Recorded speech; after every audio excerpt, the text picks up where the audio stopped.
इस वक्त तो मैं गर्मियों की तपती दोपहर में अपनी दुकान पर कुछ ग्राहकों को सामान पकड़ाने के बाद फ्री बैठा था। इस समय ग्राहक कम ही आया करते थे, कोई इक्का दुक्का ही लोग थे जो आ रहे थे। मैंने घड़ी में टाइम देखा तो दोपहर के 2:30 बज रहे थे और अब तो मुझे भूख भी जोरों की लगी हुई थी। घर जाकर खाने का तो सवाल ही पैदा नहीं होता था, क्योंकि घर के नाम पर मेरे पास बस एक मकान ही था जिसमें बसने वाले लोगों को मेरे खाने पीने या आराम से कोई मतलब नहीं था। उन्हें तो बस मेरे काम के लाए हुए पैसों से मतलब था, और अगर उन्हें पता चल जाता कि मैं दुकान बंद करके खाना खाने आया हूँ तो कयामत ही खड़ी कर देते। इसलिए मैं उठकर दुकान बंद करने लगा कि किसी होटल से खाना लेकर आऊं। अभी मैंने दुकान का शटर नीचे नहीं किया था कि सामने से आती हुई एक मासूम सी बच्ची पर मेरी नज़र पड़ी थी। वो मेरी ही तरफ बढ़ रही थी। मैं दुकान के बाहर खड़ा उसे देखने लगा कि शायद वो कोई चीज़ या सामान लेने आ रही हो। उसके हाथ में कपड़े से ढकी कोई चीज़ थी। जो आते ही उसने मुझे देते हुए कहा कि ये खाना आपके लिए मेरी माँ ने भेजा है। मैं हैरान हुआ कि अभी मैं खाना लेने के लिए ही दुकान से निकला था और अभी अभी किसी ने मेरे लिए खाना भी भेज दिया। मैंने बच्ची से वो खाना लिया और उसका धन्यवाद किया और उसको कहा कि अपनी माँ को भी मेरी तरफ से धन्यवाद करना। मैं दुकान में बैठ गया और खाना खाने लगा। बहुत ही ज़्यादा स्वादिष्ट खाना बनाया था, किसी ने बड़े दिल से बनाया था।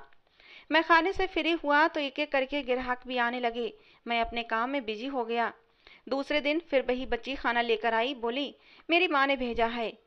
अब रोज यही सिलसिला चल पड़ा था। मेरे लिए रोज रोज वो बच्ची खाना लेकर आ जाती और मैं पेट भरकर खा लेता। ऐसे ही कोई 1 हफ्ता गुजर गया था। वो बच्ची रोज मेरे लिए खाना ला रही थी, लेकिन मैंने अब तक उससे नहीं पूछा था कि वो कौन है, उसकी माँ मेरे लिए खाना क्यों भेजती है। लेकिन आज ये सवाल मेरे दिमाग में आ ही गया था। और फिर दोपहर को ठीक उसी समय जब बच्ची खाना लेकर मेरी दुकान पर दाखिल हुई तो मैंने उसके सर पर हाथ रखकर पूछा कि बेटा आप कौन हो और आपकी माँ हर रोज मेरे लिए खाना क्यों भेजती हैं। तो बच्ची ने जो कहा मेरे लिए बहुत ही हैरान और परेशान कर देने वाला था। यानी मैं अनजाने में किसी और का खाना हर रोज खा रहा था, क्योंकि बच्ची ने कहा था कि मेरी माँ खाना मेरे पापा के लिए देती हैं, इसलिए मैं खाना आपके पास लेकर आ जाती हूँ। ये सुनकर तो मेरे होश उड़ गए थे। बच्ची 5 या 6 साल की होगी, मासूम और नासमझ थी, लेकिन कम से कम मैं तो समझदार इंसान था। मैं कैसे बिना पूछे किसी और का खाना लेकर खा सकता था, और वो भी पिछले 1 हफ्ते से लगातार खा रहा था। बच्ची का जवाब सुनकर मेरी शर्मिंदगी की कोई हद न रही थी। अब मुझे उनसे माफ़ी मांगनी चाहिए जिनका मैं खाना खा चुका था। मैंने बच्ची का हाथ पकड़ा, उसे दुकान से बाहर लाकर गली में खड़ा कर दिया। फिर पूछने लगा कि बेटा आपके पापा की दुकान इस बाजार में कहाँ पर है, क्योंकि मुझे लगा था कि बच्ची अपने बाप को किसी दुकान पर ही खाना देने जाती होगी और रास्ता भूलकर मुझे देकर जा रही होगी। लेकिन उस बच्ची ने कहा कि मेरे पापा की दुकान इस बाजार में कहीं पर भी नहीं है। मैंने कहा तो फिर आप किसके लिए और कहाँ खाना लेकर जाती हैं। तब भी उसका जवाब यही था कि मैं खाना आपके पास ही लेकर आती हूँ, और मेरी मम्मी कहती हैं कि अगर मैं चाहती हूँ कि मेरे पापा पेट भर के खाना खाएं तो ये खाना मैं आपको देकर आऊँ। मैंने बच्ची को लाख बार समझाया कि बेटा मैं आपका पापा नहीं हूँ। आपकी माँ आपको आपके पापा के लिए खाना देती हैं तो आप वहीं खाना पहुँचा दिया करें। लेकिन हर बार बच्ची खाना मेरे पास ही लेकर आती रही और कहती कि मेरी माँ ने आपके लिए भेजा है। अब मैं बहुत परेशान हो गया था, क्योंकि मैं पहले ही कई बार खाना खाकर शर्मिंदा था। इसलिए आज जब वो बच्ची खाना देने आई तो मैंने सोच लिया था कि इस बच्ची के घर जाकर पता करूँगा कि उसकी माँ किसके लिए खाना भेजती है, क्योंकि बच्ची हर रोज़ ही शायद रास्ता भूल कर खाना मेरी दुकान पर ला रही थी। उसके घर वालों को इस बात का पता भी ना होगा। 5 साल की बच्ची थी, इसलिए उससे गलती होना कोई बड़ी बात नहीं थी। इस बार मैंने खाना लेने से मना कर दिया तो बच्ची अपनी आंखों में आंसू भरकर वहीं खड़ी रही और बोली जब तक आप खाना नहीं लेंगे मैं वापस नहीं जाऊंगी। मजबूरन उसके हाथ से मुझे खाने की प्लेट लेनी पड़ी, लेकिन मैंने वो खाना खाए बिना ही टेबल पर रख दिया। वो बच्ची वापस जाने लगी तो मैंने भी वो खाने की प्लेट उठाई और उसके पीछे पीछे चलने लगा। वो बच्ची पास ही के घर में दाखिल हो गई तो मैंने भी मेन डोर बेल बजाकर किसी के बाहर आने का इंतजार किया, और थोड़ी ही देर के बाद 25-26 साल की एक खूबसूरत सी लड़की दरवाजे पर आई। तो मैंने उससे कहा कि आपकी बच्ची हर रोज़ किसी गलतफहमी के चलते मेरी दुकान पर मुझे खाना पहुंचा देती है। ज़रूर वो खाना अपने पापा के लिए लेकर जाती है, लेकिन गलती से मेरी दुकान पर देकर चली जाती है। मैंने कई बार बच्ची से कहा भी है कि तुम गलत जगह खाना देती हो, लेकिन वो जिद करके खाना रख जाती है। मैंने उस लड़की से कहा कि आप मुझे बता दें बच्ची के पापा की दुकान कहाँ पर है, मैं उन्हें खाना पहुँचा देता हूँ। वो लड़की चुपचाप खड़ी मेरी बातें सुन रही थी। जब मैंने अपनी बात ख़त्म की और चुप हुआ तो उसने कहा, अनाया के पापा इस दुनिया में नहीं हैं, वो मर चुके हैं। आसपास कोई मंदिर नहीं है जिसे कि मैं अपनी बच्ची से वो खाना किसी गरीब को दिलवा सकूं। मेरी बेटी के पापा की आत्मा को सुकून मिल सके, इसीलिए मैं वो खाना किसी ज़रूरतमंद को दे देती हूँ। मैं काफ़ी दिनों से देख रही थी कि आप होटल से खाना खाते हैं, तो मैंने सोचा क्यों ना आपको घर का बना हुआ खाना दे दिया जाए। आपका भी भला हो जाएगा और मेरी बेटी का भी दिल रह जाएगा, क्योंकि अनाया अभी मासूम है। जब भी हम खाना खाने बैठते हैं तो ज़रूर कहती है कि मम्मी हम तो खाना खा रहे हैं लेकिन पापा कहाँ खाना खाते होंगे। बस उसी का दिल रखने के लिए और कुछ अपने पति की आत्मा की शांति के लिए मैं वो खाना आपके पास पहुंचा देती हूँ। बच्ची के अनाथ होने का सुना तो मुझे बहुत अफसोस हुआ था। मैं चुपचाप वापस चला आया। मैं अपनी दुकान पर आकर बैठ गया, लेकिन मैं अपने दिमाग से उस बच्ची और उसकी माँ के ख्याल को निकाल नहीं पा रहा था। जाने उसके पति को क्या हुआ होगा। इस भरी जवानी में वो औरत विधवा बनी थी। मेरा दिन पूरा इन्हीं सोचों में गुजर गया था। दुकान पर भी काम में दिल न लगा तो मैंने दुकान जल्दी ही बंद की और घर आ गया। घर पहुंचकर भी मैं अपने कमरे तक ही पहुंचा था कि मेरी सौतेली माँ ने मुझे देखा और जल्दी से मेरे वापस लौटने की वजह पूछी। मैंने कहा आज तबीयत तो ठीक नहीं थी, इसलिए दुकान जल्दी बंद कर दी। उन्होंने मुझसे पैसे लिए और गिनकर अपने पास रख लिए। यही मेरी ज़िंदगी की डेली रूटीन थी। मैं सुबह उठकर दुकान पर चला जाता और पूरे दिन की कमाई लाकर अपनी सौतेली माँ के हाथ पर रख देता था। इस घर का अकेला कमाने वाला मैं ही था। मेरे पापा पैरालाइज थे, जो एक बिस्तर पर पड़े रहते थे। उन्होंने अपनी सेहत के दिनों में दुकान खोली थी, जो हमारे घर का अब रोजी रोटी का जरिया थी। अचानक ही पापा को पैरालाइज का अटैक आया तो ऐसे में दुकान बंद करना मतलब भूखों मर जाना था। मैं उस समय कम उम्र था, फिर भी मेरी सौतेली माँ के कहने पर पढ़ाई छोड़कर मैंने दुकान संभाली और तब से अब तक बस दुकान पर ही होता था। मेरी ज़िंदगी घर से दुकान और दुकान से घर लौटने पर ही चल रही थी। 15 साल की उम्र से दुकान संभालते संभालते आज मैं 25 साल का हो गया था और इतने लंबे समय में एक दिन भी मैंने कोई छुट्टी नहीं की थी और ना ही कहीं और जाने का सोचा था। इसी तरह कमाने को मैंने अपनी ज़िंदगी का मकसद बना लिया था। इसके अलावा ज़िंदगी के किसी सुख दुख से मेरा कोई मतलब नहीं था। ननिहाल में मुझे किसी रिश्ते का कुछ पता नहीं था। मैं कब अनाथ हुआ ये भी मुझे पता नहीं था, क्योंकि मुझे अपनी माँ की शक्ल तक याद नहीं थी। बस अपनी सौतेली माँ के मुंह से यह हमेशा सुना था कि मैं उनका सौतेला बेटा हूँ। मेरे अलावा पापा की एक और औलाद थी, वो मेरी सौतेली बहन थी। वो शहर में किसी अच्छे कॉलेज में पढ़ रही थी। कभी कभार वो घर आ जाती तो मुझसे सीधे मुंह बात भी नहीं करती थी। घर से सुबह बिना कुछ खाए पिए मैं निकल जाता और रात देर तक दुकान बंद करके लौटता था, और तब भी मेरे लिए घर में खाने को कुछ मौजूद नहीं होता था। सौतेली माँ जो भी पकाती सिर्फ खुद खाती और पापा को खिलाती। मेरे लिए तो चलो यही बहुत था कि वो मेरे पापा का ख्याल रख रही थी, वरना वो पापा को अपने ऊपर बोझ ही समझती। पापा की खातिर ही मैं इस घर का खर्चा उठा रहा था, जिसमें मेरी सौतेली माँ और बहन भी आती थी। मैं हर रोज़ ही 4-5 हज़ार लाकर सौतेली माँ के हाथ पर रख देता, लेकिन फिर भी उनके अनुसार मैंने उन लोगों के लिए क्या ही किया था। पापा अपने कमरे में पड़े रहते थे। उनसे मेरा मिलना भी उनकी पत्नी की अनुमति से ही होता था। अगर वो चाहती तो मुझे पापा के कमरे में जाने की अनुमति देती थीं। अगर ना चाहती तो हफ्ता हफ्ता भर मैं अपने आप बाप की शक्ल भी नहीं देख पाता था। मुझे बचपन से ही उनके आगे कोई भी सवाल करने की आदत नहीं थी, और फिर ये आदत भी मेरे पापा ने ही तो डाली थी। मेरी सौतेली माँ पापा की बहुत ही चहीती थीं, तभी मुझे उनके सामने बोलने की हिम्मत ही नहीं थी। अपनी सौतेली माँ को देखकर मुझे उस लड़की का ख्याल आ गया, जो अपने पति के मरने के बाद भी उसकी आत्मा की शांति के लिए खाना भेजती थी। और यहाँ मेरा बाप जिंदा होते हुए भी एक एक रोटी का मोहताज था। कितनी वफादार थी वो औरत अपने पति के प्रति, जो छोटी बच्ची के हाथ से अपने पति के हिस्से का खाना मुझे भेज देती थी। काश मेरी माँ की मौत के बाद मेरे बाप को भी कोई ऐसी ही वफादार पत्नी मिली होती, तो आज उस घर में पैसे के अलावा इंसानों की भी कुछ कदर होती। रात तक यही सब बातें सोचते सोचते ना जाने कब मेरी आंख लग गई थी। अगले दिन रूटीन के अनुसार मैं कमरे से निकलकर दुकान पर जाने लगा, जब सौतेली माँ ने सामने से आकर मुझसे कहा कि दुकान पर आजकल तुम्हारा दिल नहीं लगता, इसलिए जल्दी दुकान बंद करने लगे हो। जानते भी हो कि तुम्हारे अलावा कमाने वाला इस घर में कोई नहीं है। तो मर्द हो और ये तुम्हारी जिम्मेदारी बनती है कि हमें जो कुछ भी चाहिए वो तुम ला कर दो। तुम्हारे पापा ने तुम्हारे कंधों पर ये बोझ डाला है, वरना मैं तुमसे 1 रुपया तक नहीं मांगती। मैं उनसे ज़्यादा किसी बात पर बहस नहीं करता था, इसलिए मैंने हाँ में सिर हिला दिया और बोला, कोशिश करूँगा कि आगे से आपको कुछ पैसे ज़्यादा दे सकूँ।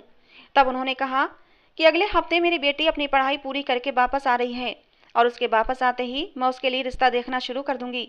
उसकी शादी के लिए भी तुम्हें ही कुछ ना कुछ करना पड़ेगा, आखिर वो तुम्हारी बहन है और तुम्हारी जिम्मेदारी है। मैं चाहती हूँ कि रिश्ता पक्का होने से पहले ही मैं उसके लिए कुछ दहेज का सामान जमा कर सकूँ। अगर तुम पैसों का इंतजाम कर सकते हो तो कुछ लाख का इंतजाम कर देना। उनकी इस बात का मेरे पास कोई जवाब नहीं था, क्योंकि मैं कुछ लाख इकट्ठे जमा नहीं कर सकता था। इसलिए मैं चुपचाप घर से निकल आया और दुकान पर बैठा सोच रहा था कि मेरी बहन मुझसे 6 साल छोटी थी। उसकी शादी का ख्याल तो मेरी सौतेली माँ को आ गया था, लेकिन मेरा घर बसाने की मेरी माँ ने कभी बात तक नहीं की थी। आज दुकान पर कुछ ज़्यादा ही भीड़ थी, क्योंकि त्योहारों का मौसम चल रहा था और मेरी कपड़े की दुकान थी। लोगों को सामान देते देते मुझे पता ही नहीं चला कि कब वो प्यारी सी बच्ची मेरे लिए खाना लेकर आ गई थी और कितनी ही देर से मेरे फ्री होने का इंतजार कर रही थी। तब अचानक ही मेरी उस पर नज़र पड़ गई तो मैं चौंक गया। मैंने उससे पूछा कि तुम कब आई, तो उसने बताया कि आधा घंटा हो गया।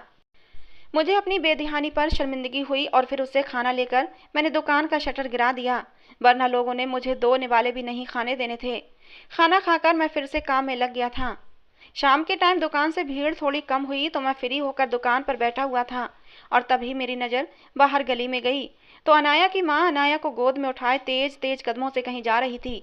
बच्ची जो उसकी गोद में थी उसे देखकर मुझे परेशानी हुई। मैं फौरन अपनी दुकान से बाहर निकल आया और उसे रोक कर पूछा, क्या बात है?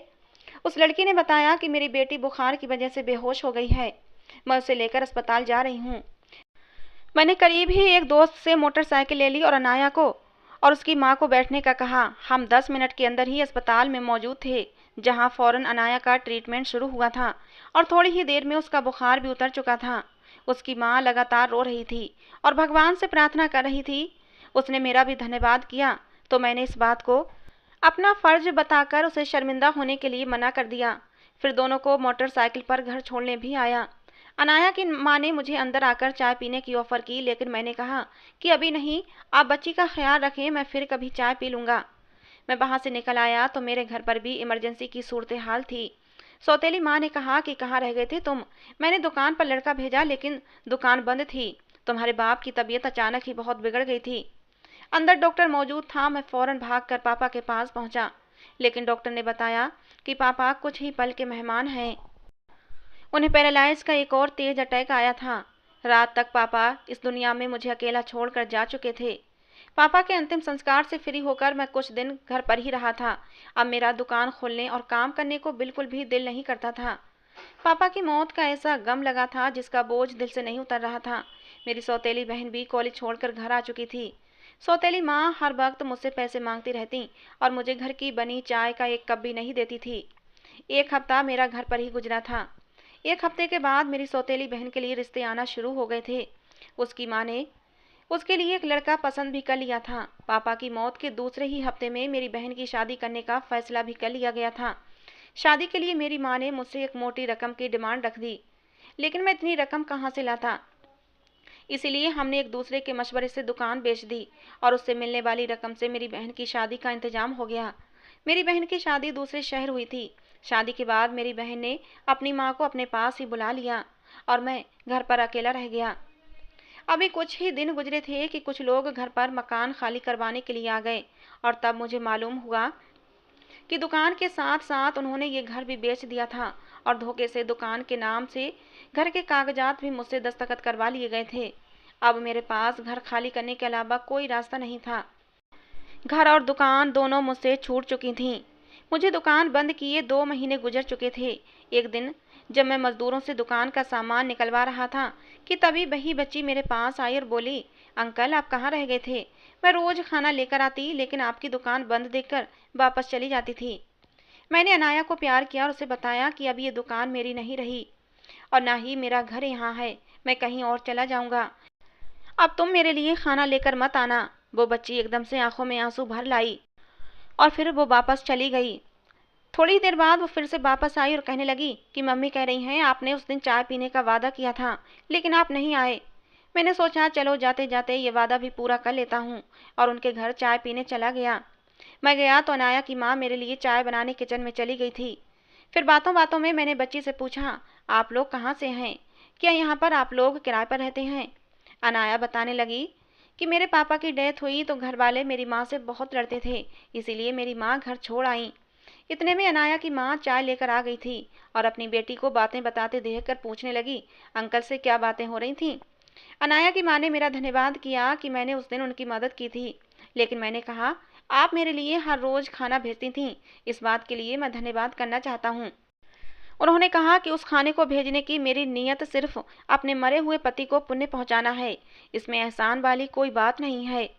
चाय खत्म करने तक मैंने उसे बता दिया था कि मेरा घर बिक चुका है, इसीलिए मैं ये मोहल्ला छोड़कर जाने वाला हूँ।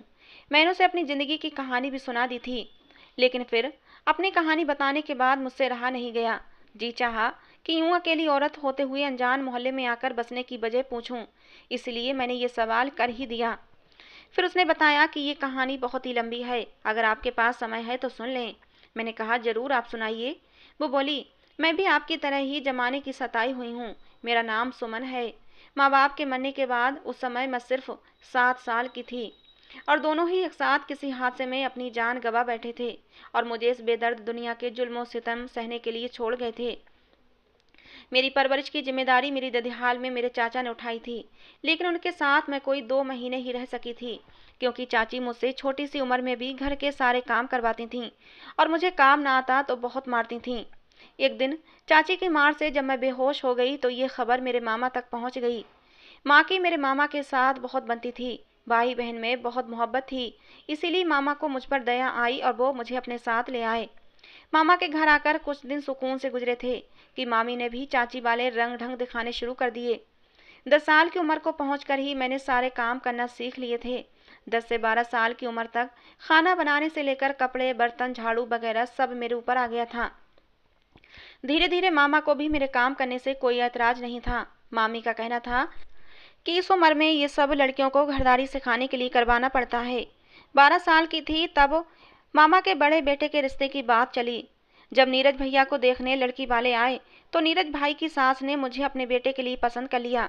हालांकि उस समय मैं सिर्फ 12 साल की थी, लेकिन मेरी खूबसूरती ही कुछ ऐसी थी कि कोई भी मुझे देखता तो दंग रह जाता और मेरी खूबसूरती को देखते हुए उन्होंने मुझे अपने बेटे नैतिक के लिए पसंद कर लिया। हालांकि उस समय नैतिक की उम्र भी ज़्यादा नहीं थी, वो सिर्फ 16 साल का था।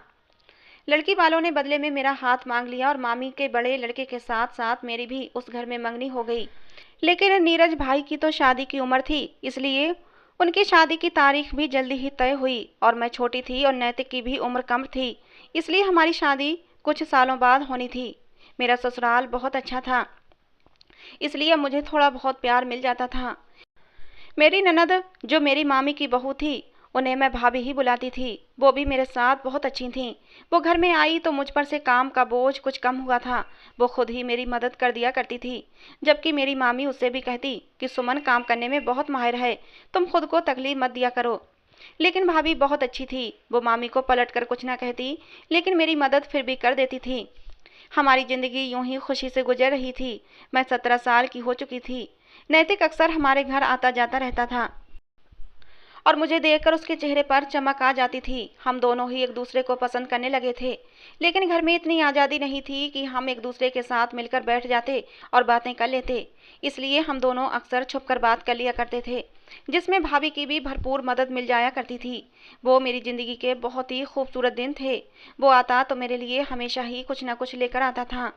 मेरी होने वाली सास भी मेरे लिए तोहफे वगैरह और खाने पीने की चीज़ें भेजती रहती थी। मुझे अपनी ससुराल का बहुत प्यार मिल रहा था, लेकिन किस्मत खराब थी। शादी के 5-6 साल बाद भाभी को भगवान ने खुशी दी थी और उनकी डिलीवरी के आखिरी दिन चल रहे थे। वो अपने रूटीन चेकअप के लिए अस्पताल जा रही थीं और गाड़ी में सिर्फ भाभी अपने पति के साथ ही मौजूद थीं, जब एक बहुत ही भयानक एक्सीडेंट में भाभी और भाई बहुत बुरी तरह जख्मी हुए थे। उन्हें अस्पताल ले जाया गया, जहाँ भाभी का ऑपरेशन हुआ। बच्चा तो बच गया, लेकिन अफसोस कि वो इस दुनिया से चली गईं। भाभी के साथ साथ मेरी होने वाली ननद भी थी वो, और उनका बच्चा पैदा होते ही अनाथ हो गया था। मुझे अपने खुद अनाथ होने के दिन याद आने लगे तो मैंने उस मासूम से बच्चे को गले से लगा लिया। भाभी की मौत का भैया को कुछ पता नहीं चला था, क्योंकि वो अस्पताल में थे और अभी तक बेहोश थे। भैया के दोनों पैर बुरी तरह जख्मी हुए थे और जब तक वो पूरी तरह ठीक नहीं हो जाते, सबने यही सोचा था कि भाभी के बारे में उन्हें कुछ नहीं बताना है। और फिर कुछ दिन के बाद एक बहुत ही बुरी खबर आई कि वो ये थी कि भैया की एक टांग डॉक्टर को काटनी पड़ी थी। वो हमेशा हमेशा के लिए अपाहिज हो चुके थे। ये सुनकर तो हमारे घर में मौत से भी बड़ा मातम मच गया था। हंसते खेलते घर में हर तरफ खामोशी का राज था। जो कोई जहाँ होता वहीं पड़ा रहता, न कोई हंसता न कोई बोलता, यहाँ तक कि खाने पीने का भी किसी को होश नहीं था। मैं उस मासूम नन्ही सी जान को हर समय गोद में लिए फिरती रहती और ये देखकर न जाने कब मेरी मामी के दिल में ये ख्याल आया कि मेरी मंगनी तोड़वा दें और हमेशा हमेशा के लिए मुझे इसी घर में रख लें, जिससे कि मैं उनके अपाहिज बेटे और उनकी पोती की देखभाल करती रहूं, क्योंकि बच्ची मुझसे काफ़ी घुल मिल चुकी थी। लेकिन मैं नैतिक से बहुत मोहब्बत करती थी। ये बात सुनकर मैं बहुत ज़्यादा रोई थी। मेरे मामा को मुझ पर दया आई, लेकिन मामी ने अपने पति की एक न सुनी और मेरे ससुराल वालों को साफ साफ मना कर दिया कि हम ये रिश्ता ख़त्म करते हैं। वो लोग नाराज होकर चले गए थे। फिर एक दिन मामा ने मुझे पास बुलाकर कहा, सुमन, क्या तुम अपने मंगेतर से शादी करना चाहती हो? मैंने हाँ में सिर हिलाया तो मामा ने फौरन फ़ोन करके नैतिक को बुला लिया और हम दोनों की शादी एक मंदिर में जाकर करवा दी और फिर मुझे उसके साथ चोरी छुपे विदा कर दिया। इस बात की मेरी मामी और उसके बेटे को खबर तक नहीं हुई थी और उन दोनों ने यही समझ लिया कि मैं घर से भाग चुकी हूँ। मुझे भाभी की मासूम सी बच्ची छोड़कर जाने का बिल्कुल भी मन नहीं कर रहा था, लेकिन मामा ने मुझे तसल्ली दी थी कि हम इस बच्ची को अच्छी तरह से रखेंगे, इसलिए मैं वहाँ से हमेशा हमेशा के लिए चली आई थी। लेकिन इस तरह चोरी छुपे शादी करने के बाद मुझे अपने ससुराल में वो प्यार और सम्मान नहीं मिल सका जो एक बहू को मिलता है। जब तक नैतिक जिंदा थे बस ससुराल में गुजारा हो रहा था। मेरे पति एक फौजी थे जो अक्सर अपनी ड्यूटी के सिलसिले में घर से बाहर रहते थे और मुझे सास और बाकी घर वालों से तरह तरह की बातें सुनने को मिलती थीं। नैतिक को ड्यूटी पर गए हुए एक महीना गुजर चुका था। जल्दी ही वो छुट्टियां लेकर घर वापस आने वाले थे, लेकिन एक दिन उनके वापस आने से पहले ही ये खबर आ गई कि उन्हें शहीद कर दिया गया है। ये खबर सुनते ही मेरी सांस मुझ पर बरस पड़ी थी कि तुम ही मनहूस हो जिससे शादी करके मेरा बेटा मरा है। ये सब यकीनन उस मासूम बच्चे की बद्दुआएं हैं जिसे तुम छोड़ कर आई हो। पति की मौत का सदमा मेरे लिए बहुत बड़ा था। ऊपर से घर में होने वाली इस रोज रोज के झगड़े से मैं अंदर ही अंदर खत्म हो रही थी। पति की मौत के एक महीने बाद मुझे पता चला कि मैं उम्मीद से हूँ। अब मेरे ऊपर एक नन्ही सी जान की जिम्मेदारी भी आ गई थी, इसीलिए मैंने खुद को संभाल लिया। बेटी की पैदाइश तक ससुराल वालों ने बड़ी मुश्किल से मुझे अपने घर में रखा था, लेकिन जैसे ही मैंने एक बेटी को जन्म दिया तो मुझे घर पर रखने के लिए कोई भी तैयार नहीं था। लेकिन फिर भी मैंने ज़िंदगी के 4 साल वहाँ जानवरों की तरह रहकर गुजारे थे। लेकिन जब मैं और ज़्यादा सह न सकी तो मजबूरन मुझे वो घर छोड़ना पड़ा और फिर मैं वापस अपने मामा के घर गई थी। लेकिन ये सुनकर बहुत ही ज़्यादा अफसोस हुआ कि मेरे मामा भी इस दुनिया से जा चुके थे और मामी ने अपने बेटे की शादी एक विधवा औरत से कर दी थी। लेकिन उस औरत ने मेरी मामी को भी घर से निकाल दिया था और अपने अपाहिज पति और उसकी बच्ची पर बड़े जुल्म करती थी। मैं खुद मजबूर और लाचार थी। मैं भला किसकी क्या मदद कर सकती थी, इसीलिए अपना सा मुंह लेकर मैं वहां से भी निकल आई थी। यहाँ इस मोहल्ले में किराए का मकान लिया और अपने पति की मिलने वाली पेंशन पर गुजारा करने लगी। मुझे उस औरत की कहानी सुनकर बहुत ही ज़्यादा अफसोस हुआ था। वो तो मुझसे भी ज़्यादा मजबूर थी। मैं अनुमति लेकर वहाँ से जाने लगा तो अनाया ने मेरा हाथ पकड़ लिया और मेरे सामने खड़ी हो गई।